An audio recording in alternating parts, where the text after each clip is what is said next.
कभी मुझे को याद करके जो बहेंगे तेरे आंसू, कभी मुझे को याद करके। কিছুদিন আগেই পথ দুর্ঘটনায় গুরুতর আহত হয়েছিলেন ইন্ডিয়া আইডল 12-এর বিজয়ী পবনদীপ রাজন। ভয়াবহ পথ দুর্ঘটনা মুহূর্তে ছড়িয়ে পড়েছিল খবর।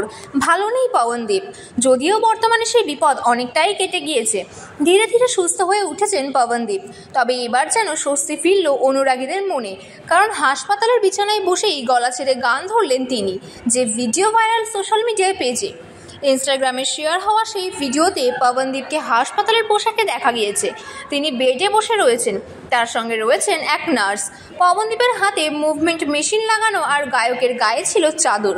এই ভিডিওতে পবনদীপ লতা মঙ্গেশকরের গান মেয়া সায়া সাথ হোগা গানটি গেয়ে ওঠেন। গানের মিউজিক চলছিল কারাওকেতে। হাসপাতাল থেকে পবনদীপের দ্বিতীয় গানটিও সোশ্যাল মিডিয়ায় প্রশংসিত হয়েছে।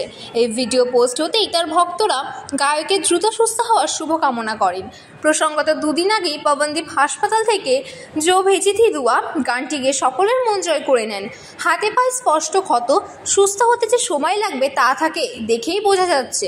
তবুও তার গলায় গান শুনে মুগ্ধ অনুরাগীরা। প্রাথমিকভাবে খবর মিলেছিল পবনদীপের শরীরে বহু জায়গার হাড় ভেঙেছে, ক্ষতও রয়েছে। এই দুর্ঘটনার পরে প্রায় 6 ঘন্টা ধরে অপারেশন চলে তার। চিকিৎসকদের কথায় অস্ত্রোপচার সফলও হয়েছে। এই মুহূর্তে পবনদীপ রয়েছেন আইসিইউতে ডাক্তারদের কড়া নজরে। চিকিৎসকরা জানিয়েছেন আগামী 3 থেকে 4 দিন তাকে বিশ্রামে থাকতে হবে, তারপর ফের অস্ত্রোপচার হবে তার।